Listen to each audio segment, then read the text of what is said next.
Yeah, I'm thankful for the opportunity to be able to share with you a little bit about gardening. I love gardening actually. So when they asked me to share, I was excited about that. So um, why don't we begin?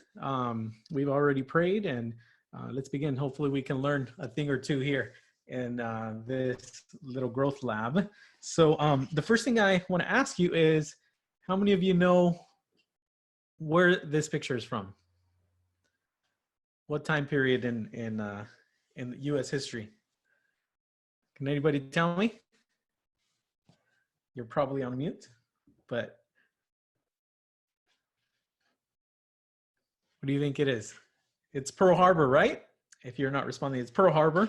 And this was kind of the beginning of the war, of World War II for the United States entering into the war. And it was during this national crisis, the war, going on.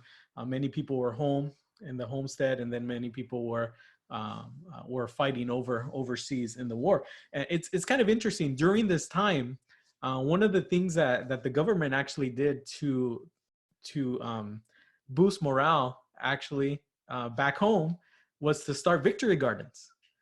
So you probably heard of a victory garden. It's here, it says dig for victory, grow your own vegetables. So it kind of had a twofold purpose during this national emergency. It was, first of all, to supplement their own food supply, right? Food supply was short during the war, so they could supplement their food, and also to boost morale.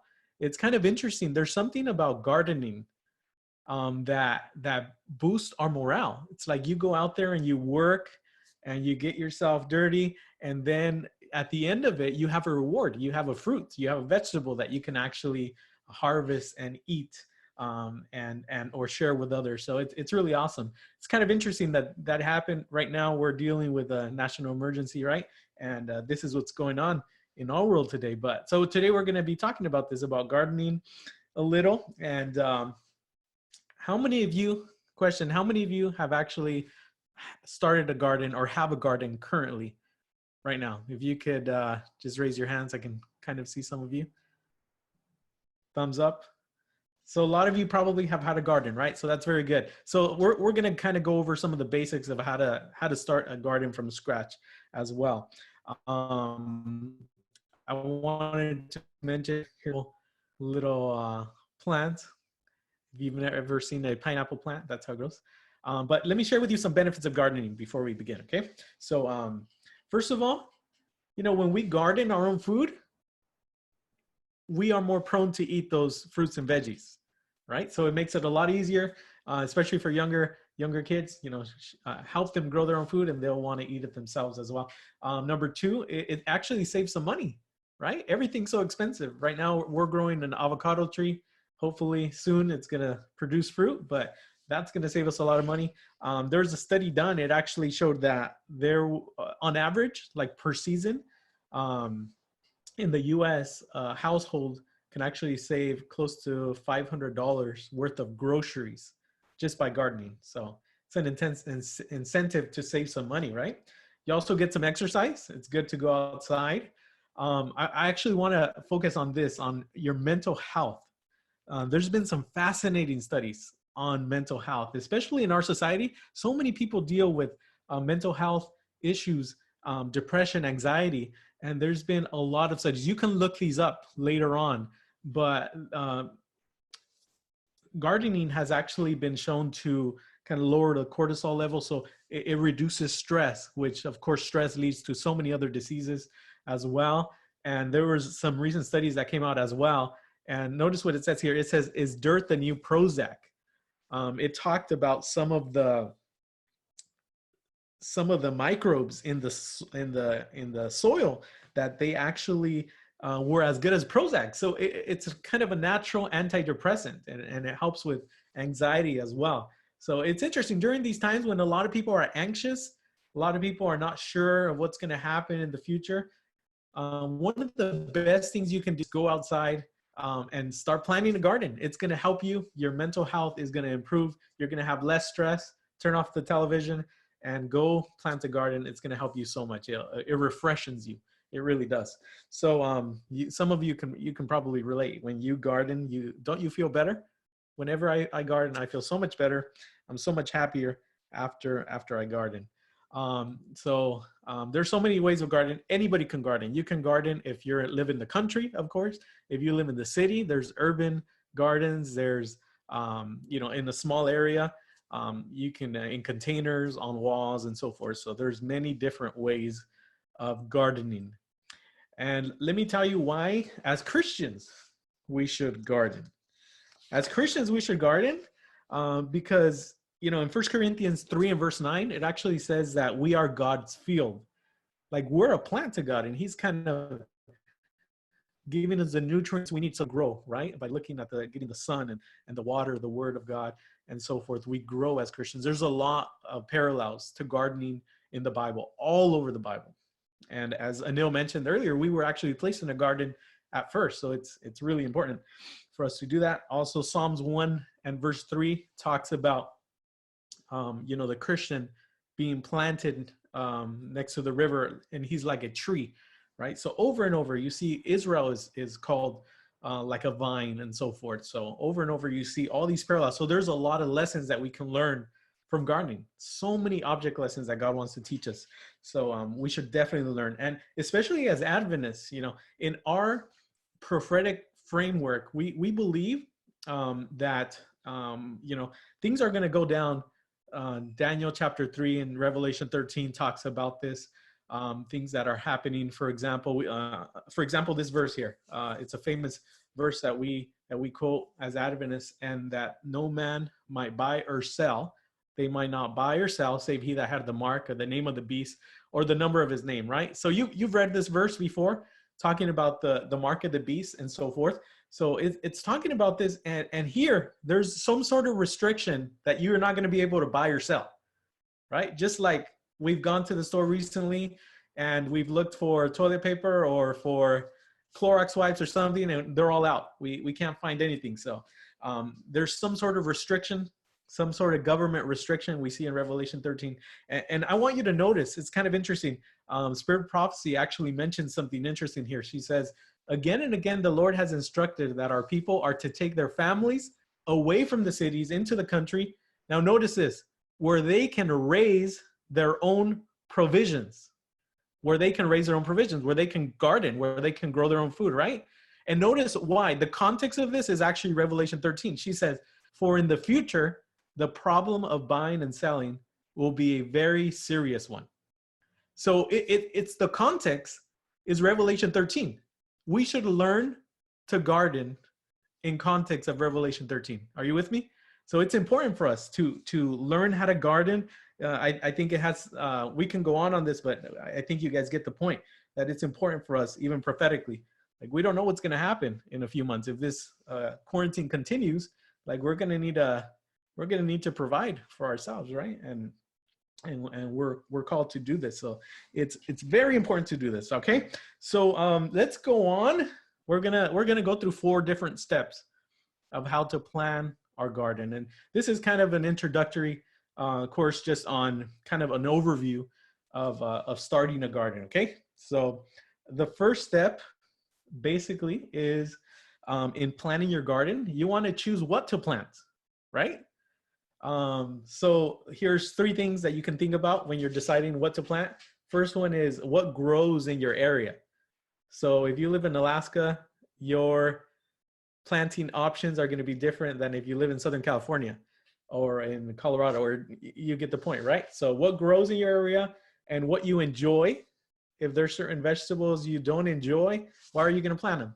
You're not going to eat them and they're just going to rot. So you don't want to do that. And also, if you're a beginning gardener, you want to choose easy crops that are easy to grow, and will make it easier. If you plant easy crops, something like a squash or something that's fairly easy to grow, it'll make you feel good, and then you can go on to the next step and so forth, right? So what grows? So let me just give you a little overview about like the different crops. So but just for our sake, just made it nice and simple.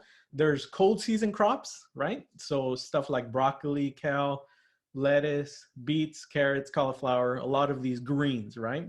And usually these seeds will, you can read there, 40 degrees or cooler, seeds will germinate, right? And then you have warm season crops such as tomato, squash, eggplant, cucumber, some of these plants that are growing now in our season. And these usually need 50 degrees or warmer. That's when the seeds will germinate. And the reason why you don't want to mix them, like you don't want to plant necessarily in gardening, there's always exceptions and they're general rules because it's different in many respects. There's no definite line many times in how you do things. But for example, in warm season crops, you don't want to plant crops that are for the cold season and vice versa, because if you do that, then it's going to be, they're not going to grow as well. It's going to be more green and not the fruit is not going to be well. The only exception is something like in warm season, you can actually plant like beets, carrots, some of those will actually grow in warm season temperature as well. So you have to kind of choose, right? So right now it's the spring. So you want to start thinking about some of these warmer season crops, right? So we're planning. So I want you to be thinking about this, of what you're going to plan for your gardening.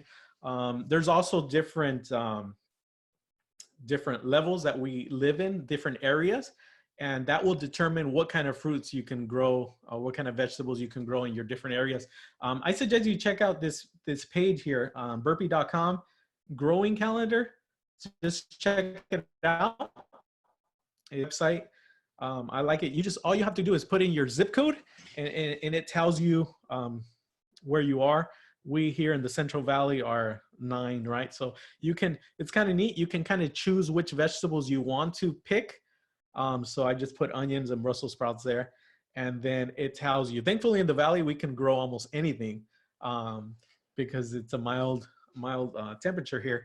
And then it tells you there, okay, so you can start these outdoor in February, or you can transplant the onions in the end of January and so forth. You see that. And if you put in your zip code and that vegetable doesn't really grow well in your area, then it's just gonna say not recommended in your area.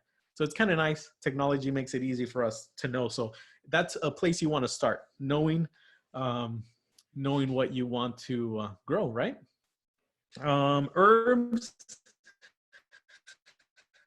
You guys love herbs, so you guys can grow cilantro or basil or dill, all these different things. Here's a little breakdown. These go, you can break these down into the actual vegetables as well. So for example, you have annuals. Annuals they basically live for 1 season and then they die, right? And biennials they're usually for 2 seasons and then they die. At the end of the first season, they bloom and then they give life one more time. And then perennials come back year after year. They're kind of slow and steady. I was telling you, like, there's a lot of lessons that we can learn from gardening for our own Christian experience. For example, what kind of Christians does God want us to be? Does he call us to be annuals or perennials, right? If we are just going to burn through and share the gospel. And sometimes he's called people to do that and then die. You can get examples of that in the Bible. So that he wants us to be perennials, just slow and steady, keep producing fruit year after year, right? So there's a lot of lessons you can learn in this all. So another thing to think about, I know this is a lot, but you can pause it and watch it later as well, is like a crop rotation. Crop rotation is important for you to think about because we're still in the planning stage, right? The planning stage is a little bit bigger and then the others are shorter. So don't worry. You want to be able to rotate your plants.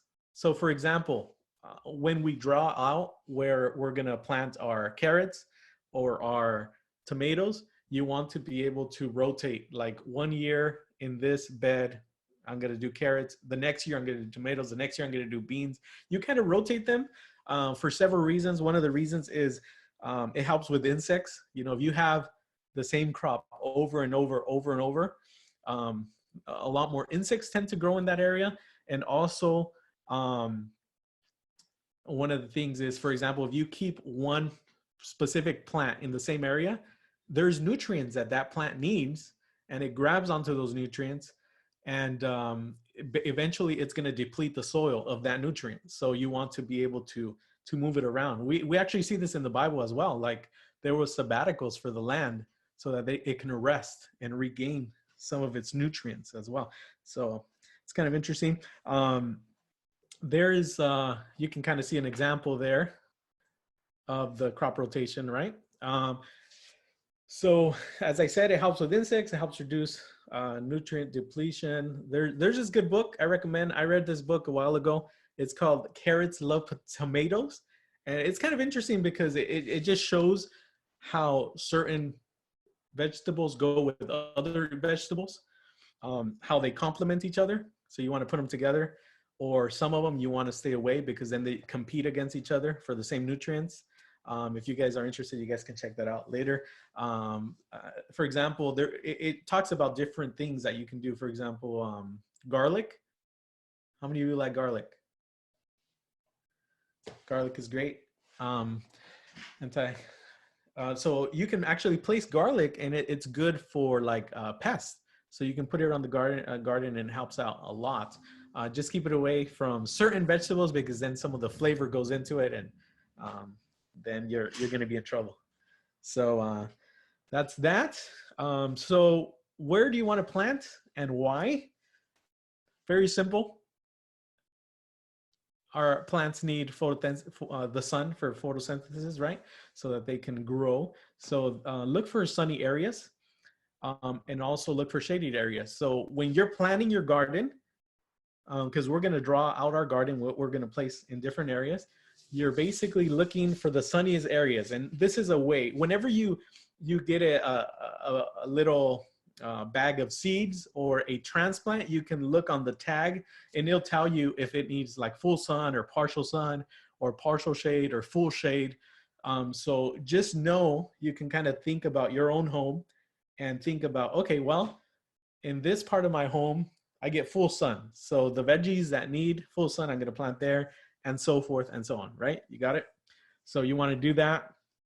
You want to think about the angle of your sun during different seasons as well, because when summer comes, the sun is higher, of course, and when winter comes, it's lower. So you have more shade, different areas, unless you live in Ecuador, then it's pretty much always above you, right?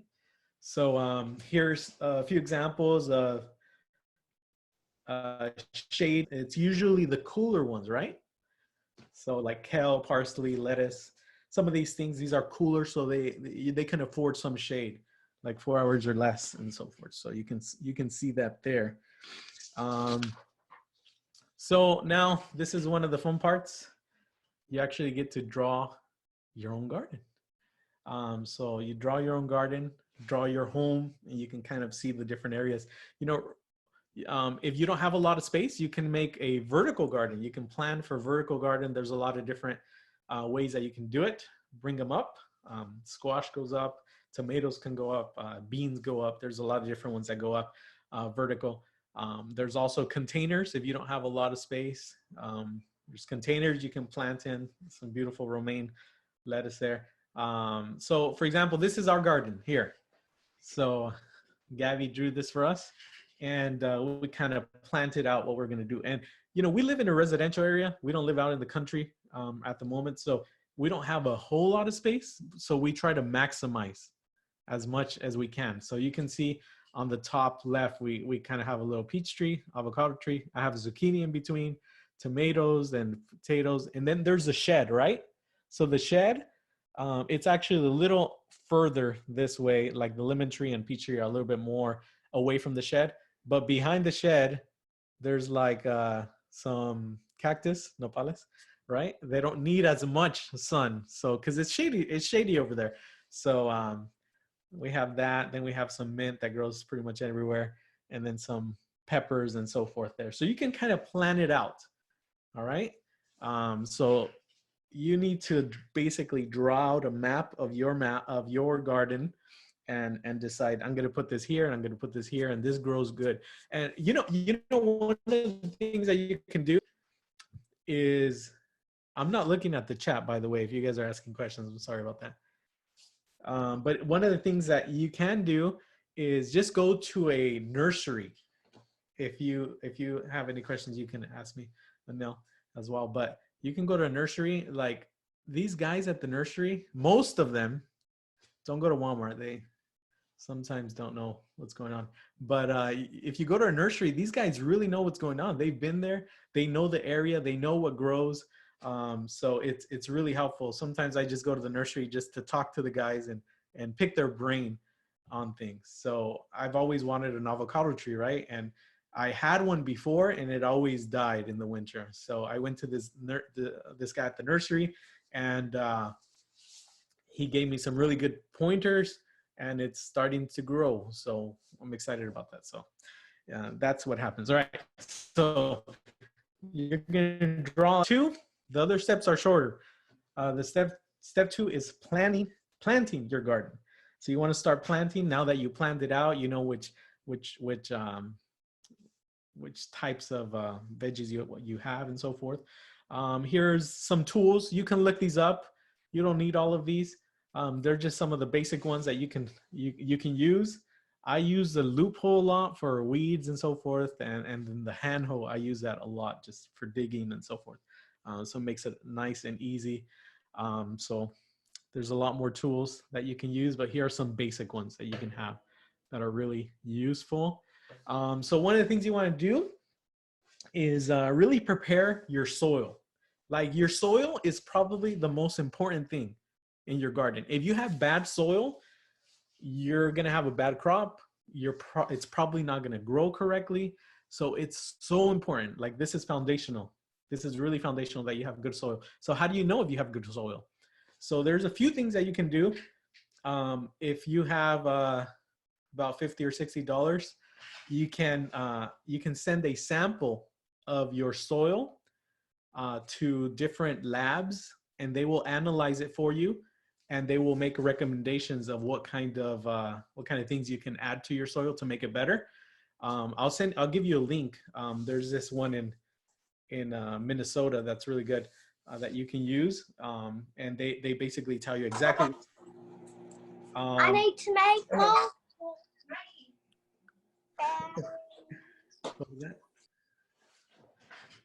Are you trying to?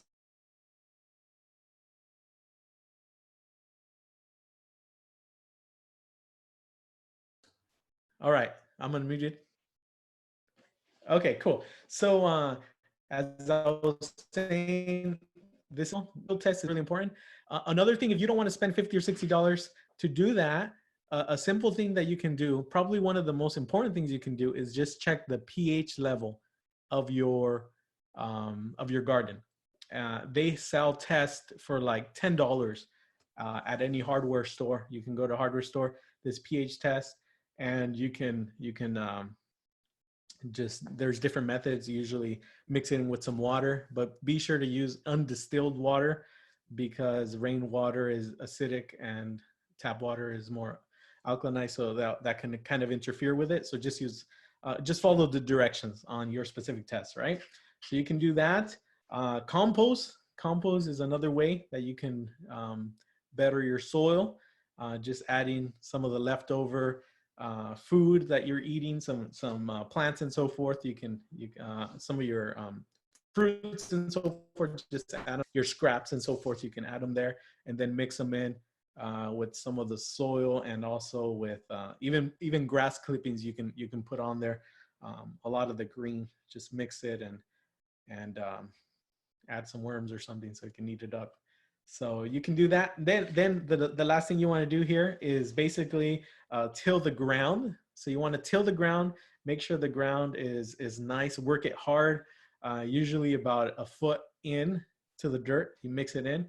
Once you start working it, so you work it and you add different fertilizers. You can add starter fertilizer if you'd like. So you do that. You kind of prepare your soil, and the ideal pH is about 6.5. And basically why pH is important, right? 6 is kind of the lowest you want and 7 is the highest, but the ideal is 6.5.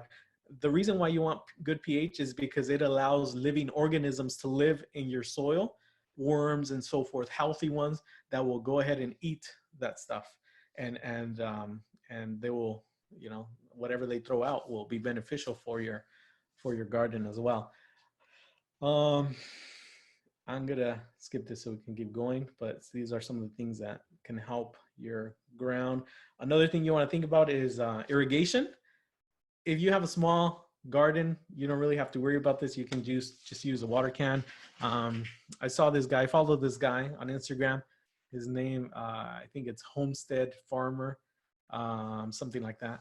I can share it with you. He's in Sacramento, and he kind of grows a lot of fruits and veggies there in a small scale area. And you can kind of see they sell these soaker hoses really cheap, like $10 to $20, and you can just put them there a little bit under your soil, and you don't really have to worry about watering your soil. It'll always be watered. And we'll talk about that in a minute, but you can do that. Then you have to decide if you want transplants or seeds, right? So transplants or seeds, it's important. If you're a beginner, it's probably best to start with transplants. They're already grown. They've already been through some things. You can look up on YouTube for, you know, how to do seeds. And of course, some veggies you have to use seeds no matter what, because you can't really transplant a beet, for example, right? So that's that. Transplants, you just want to minimize the shock, right? So you're introducing them to a different area, so minimize the shock with them. You can look this up of how to do that with a specific veggie. Just try to be careful with that. You can add fertilizer, like starter fertilizer, to kind of boost it at first. You also want to transplant at the right time. Usually the spring, like right now, we're kind of closing in on the time period where it's becoming too late. So if you want to do that, you need to do it right away. And also in the fall, it's a good time. The winter is not a good time, or the summer is not really a good time. So just be careful with those things. Something I like to do is remove the bottom leaves. So when you plant, you remove the bottom leaves to kind of so that it can focus its energy on growing upward a little more. How many of you know what this is? This is a sucker. That's right. It's a sucker. They have no purpose in life. So you basically want to get rid of them. So a lot of this is a tomato plant, of course. You want to get rid of it. So you can rip these things off, cut them off so that it can focus more on your vegetables growing a little higher. Okay. So now you've planted them, you have your garden, you worked your soil, you chose what you wanted, you drew it out, and you planted them, you worked the soil. Now, how do you maintain it? Just a few things that you can do to help maintain your garden. Basically, you want to look at it daily. Our garden, I go out there every single day. Even if I don't do anything to it, I just look. Just go out there and see what's going on. You also want to have some plant care. I'll tell you what happened to us the other day. You want to water properly. You want to add fertilizers, and you also want to have weed control. So the other day, like earlier this week, I went out there and I saw two of our plants were like this. They were missing a bunch of leaves and holes and stuff. So I'm like, what's going on? So we started investigating, and guess who I found? Found this evil little guy. And he was a culprit. He was the one doing this, and he had a very salty ending. Let's just leave it at that. So you want to be sure to take care of your garden and look. There's a lot of different things you can do. I have this little guide. I don't know if you can see that. You probably can't. But it's basically, it shows bad garden bugs of California. And it shows you what they are. So you can kind of see like, oh, this one's not good for this type of veggies, or these are good. There's some beneficial insects, right? That you can look at here in California or whatever area you are. I know there's some really cool apps nowadays that you can actually like scan a leaf, and it will tell you what type of tree it is, exactly what type of tree it is. It's really neat. There's probably one out there that can do the same with identifying insects or something like that. So you can kind of look into some of those things. So let's see, with watering, you know, at first you want to water when you transplant, you want to water it daily, but not soak. Don't soak it, right? Then you want to water, you know, 2 to 3 times a week. Once it's established, maybe even once a week, well, when it's well established, depending on what area you live. You know, some areas you're going to need more water because it's hotter. Here in the valley, we probably need more water because the heat is coming. You know, it's going to be 90 degrees this week. So, and not too much. You never want to leave your veggies in a situation where they're soaking, and it's kind of flooded. That's going to produce rot, and it's going to for your veggies. So be sure to look out for that. So let's see some fertilizers. Fertilizers, depending on your needs, of course, and they help. Basically, depending on what you need, depending on what your soil needs are and what your veggies need are. Some veggies require more, some veggies require less. It just depends. So it's easy nowadays. You have Google, you can look it up. When you have an issue with a certain plant, say for example, you see like little burning at the edge of your tomato plant. So you can go in there and discover like, oh, it's actually a nutrient deficiency, so I should add some of this, or the other way around, oh, it actually needs this, or it's a certain insect that's causing it. So you can kind of research a lot, right? And with fertilizers, you really don't want to add them to herbs because they can alter the taste of them. So just be aware of that. Weeds are most of the time not good. So be sure to stay on top of them, pull them out, because they become competitors to your veggies. So if you just don't worry about it and just leave your weeds out there with your vegetable garden, then you're probably going to have small fruit because they're competitors. Some weeds are good, depending. Some weeds are good because they bring in like good insects and so forth. And one way you can minimize like weeds is basically with mulch. You can add mulch around, and it kind of prevents the sunlight from hitting the ground, so it doesn't give them that life that they need. So that's one way you can do it. So that's that. And the last thing is the harvest. This is what we're looking forward to, right? This is the harvest. So this is what we want. So with the harvest, very easy, just a few steps. You basically want to watch and be ready, right? You don't want your veggies. That's why you go out there on a daily basis and see, oh, these are almost ready, or these are more ready, and so forth. So you're just watching, and you pick them at the right time, because if you don't pick them at the right time, depending on what it is, it can go bad, you know. And you know, one of the things we did when I worked at this farm is for example, with romaine lettuce, we planted it every week, a new batch every week. Because if you plant everything at the same time, sometimes, or the same, it's usually not a problem in small scale, but if you plant, everything's going to be ready at the same time, and you can't eat it all at the same time. So if you wait a week, or wait 2 weeks, or wait, 2 weeks is good.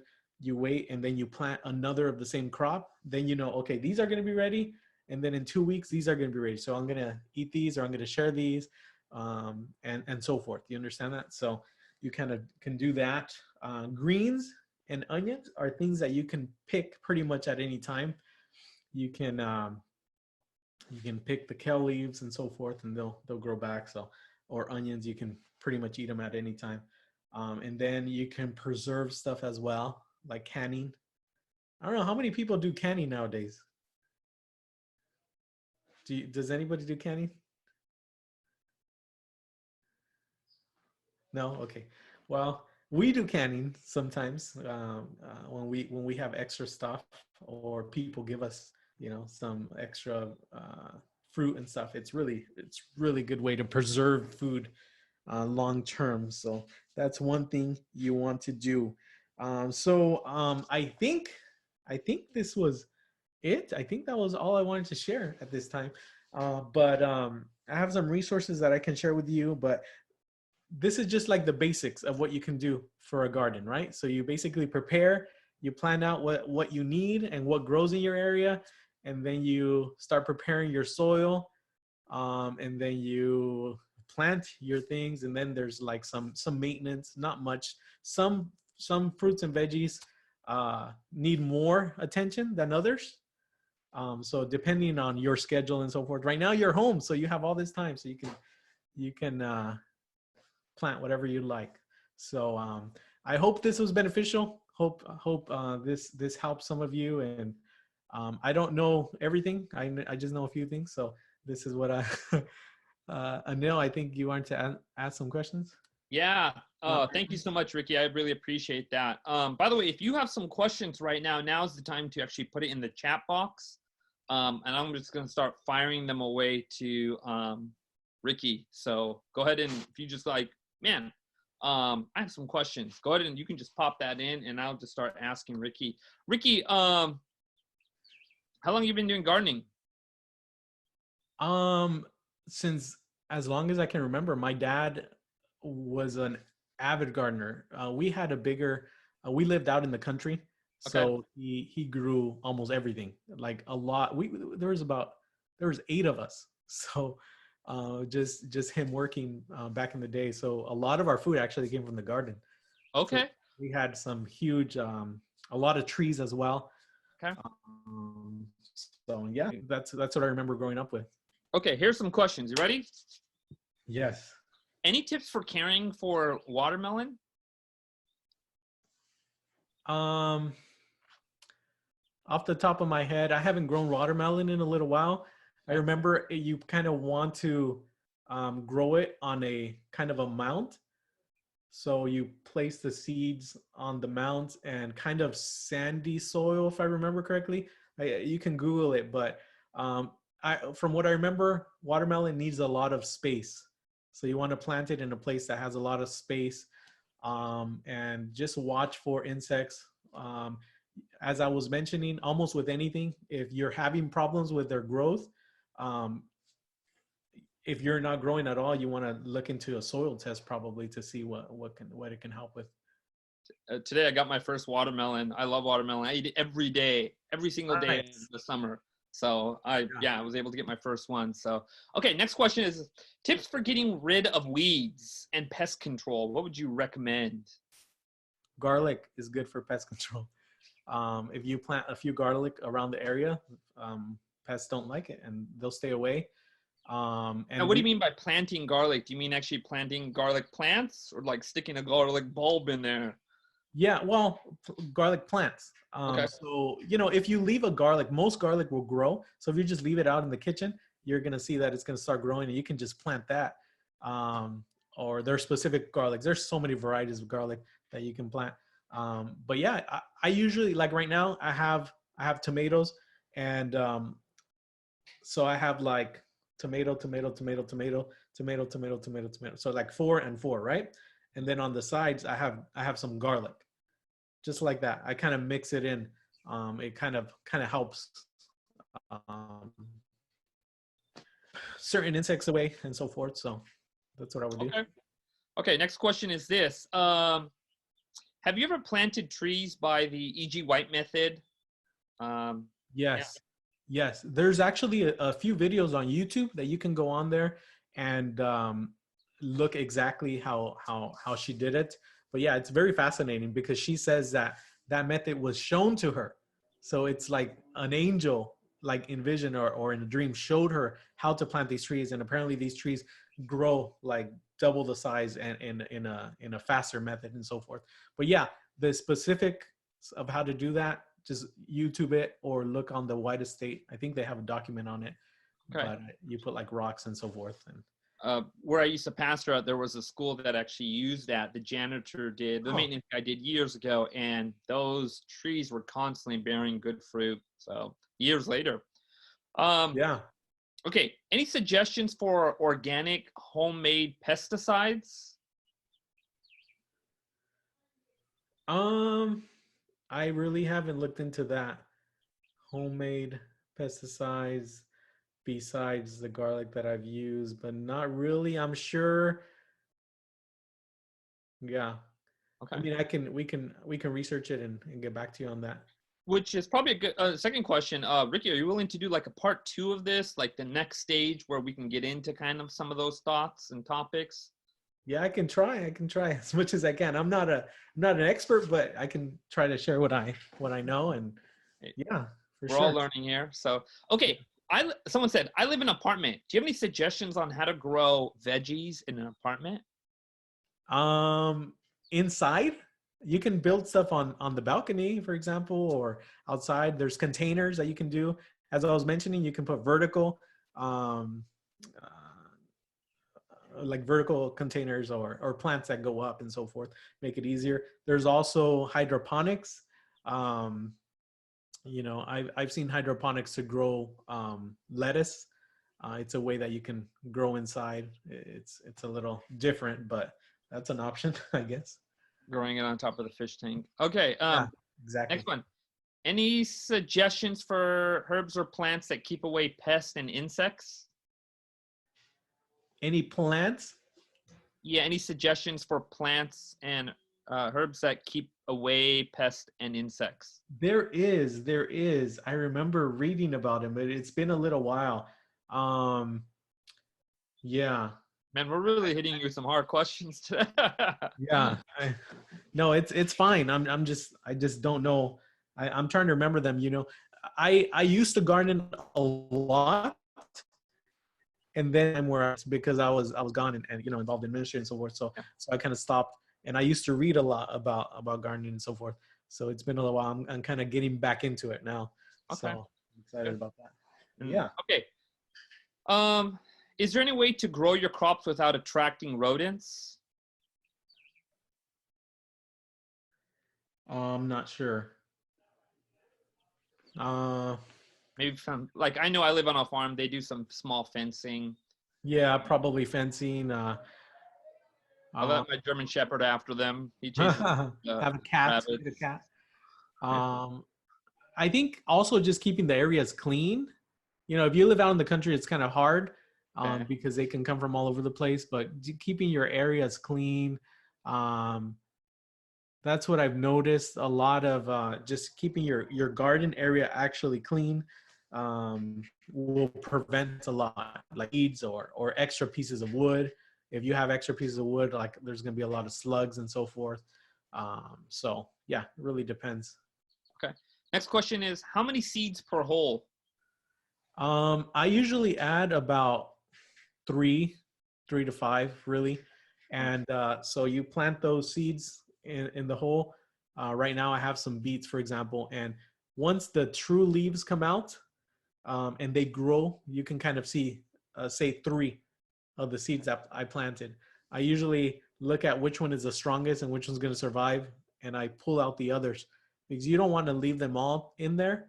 Well, you plant several so you can see which one's going to be the strongest, but you don't want to leave them in there because then they're just going to compete against each other. Okay. Right? How deep should the hole go? Depending on the seed, just look at the package and it'll say like lettuce, for example, is just like lettuce or less than an inch. Some of them are 6 inches. So just read the package. Okay. That should tell you. Do you know anything about C90 or sea salt fertilizer? Um, I heard it's really good for your garden. Like I think in Ellen White's method, she actually mentions sea salt, if I remember correctly, like sea salt, some sort of sea salt that was added, seawater, and so forth. So I'm sure that it's good for some reason. I don't know all the scientific reason behind it, but yeah. Okay. Next question is this. What do you do if you live in a place where garlic doesn't grow very well? Any other pest control methods? I mean, we try to do things as natural as we can, right? Yeah. But you can buy certain chemicals that will help. pesticides that you can do, but I try to stay more on the organic, more natural. That's why I use garlic, but I'm sure there's other things you can look into it. Nowadays, organic farming is huge and a lot of people do it. So I'm sure there's products out there. Maybe some of you know certain products that you can do, certain products you can use. Yeah. Yeah, I live on a farm, and they use the weed killer to get rid of a lot of the weeds that are in between the almond trees. But I recently spoke at an academy up in Canada where they have acres of carrots, and it's an organic farm. And I asked them, I said, well, how do you get rid of the weeds? And they employ the students to actually get on their hands and their knees. They will pull out these weeds, and it builds character and other things. But they're out there pulling the weeds just by hand. So I work a lot on the computer, right? So most of my time is like working on the computer, especially now during this quarantine time. And getting out there, like I've been out there in the mornings or in the afternoons for several hours, just working with the ground, pulling weeds and so forth. It helps my mind so much. Yeah. It kind of refreshes me, and it's like, whoa, like I feel so good. There's something about those microbes that are in the soil that I was mentioning earlier that helps relieve stress and so forth. So there's some grounding that happens there, right? I think sometimes we want to bypass some of these steps, but I guess many times just to get the full experience, sometimes you just gotta wrestle with it and just get your hands dirty, literally. And okay, let's see what else. Okay, besides compost, do you know any other homemade plant food or fertilizer? Besides compost? Yeah. I mean, usually it's compost. I'm not sure anything else. I mean, have you ever made your own compost? Yeah, for sure. How would you break that down? How does that happen? How'd you make it? So, as I was mentioning earlier, any trimmings from like banana peels or leftover apple cores or celery, leftover celery or onion, pieces of onion, and so forth. I threw it all in one basket. So one basket for that, then one basket for it could be other plants that I've ripped out, other veggies I've ripped out without the seed. It's important for them not to have the seed. And then I usually mix them with soil, and I leave them there because normally it does the work on its own. Okay. Added worms eat them and so forth. But this is with compost, it's kind of a mixed debate because it could be good. It adds a lot of organic material to your garden. But if you don't know what you need or what you don't need in your garden without knowing the proper pH level or like if it has other nutrients or if it's lacking in nutrients, then you might be adding more of a nutrient it already has, so it makes it higher, or by adding that nutrient, you could be depleting it of other nutrients. So it really depends with compost. Compost could be good and it could be bad at the same time. Okay, how do you differentiate between weeds and plants?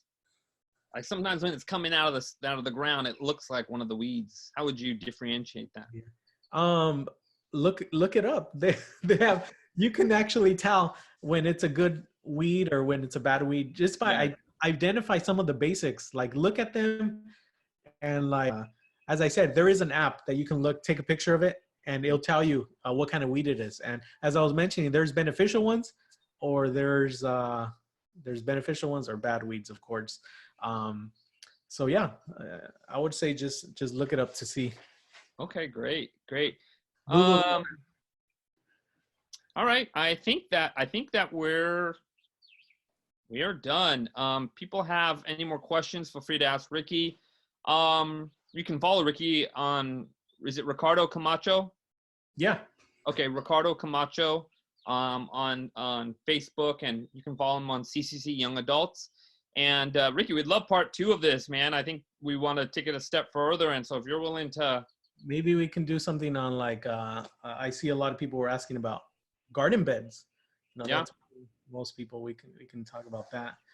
That'd be really good. I was going to mention one thing with that, like whenever you plant, you want to use like certain soil you can buy it at the store that holds more moisture, because whenever you have containers, usually you have to add more water because the water drains out. So just be aware of those things. You want something that's going to kind of keep the moisture. There's different things you can do for that. Okay, great. So you do canning a lot. Yeah, my mom is the one that, growing up, like our whole pantry was full of tomatoes. We had tomatoes all year, you know, peaches and so forth. So yeah. Maybe we'll have to do a GrowthLABs on canning too. So yeah.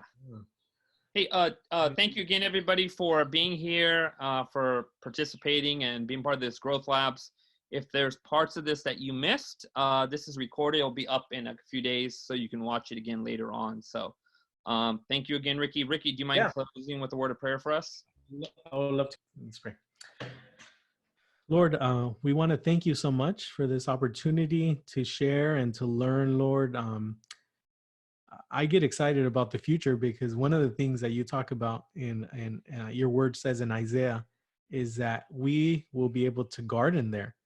And Lord, we're not going to be dealing with a lot of the negative things about gardening, but just the positive, and we're not going to get tired. And I can just imagine the huge growth of our veggies over there and the way we can train our garden as well. Lord, it's really exciting. I thank you for that and for giving us a little piece of that here on earth. And Lord, I just pray for everyone here. You know, the times we're living in are hard, but this could be an awesome way to boost morale in us and boost lessons that we can learn from your word and in practical life in this garden, Lord. So we thank you for this and just ask for your blessing for everyone here. Thank you so much, Father, for hearing our prayers. In your name, amen. Amen. All right, everybody, want to thank. Yeah, go ahead. I was going to say, if you guys have your gardens, I would love to see pictures of them. Love to see pictures. It'd be nice. Maybe we can share them somewhere. Yeah, maybe you can post it. Once this video is up, please post a picture of your garden. That'd be great. Yeah.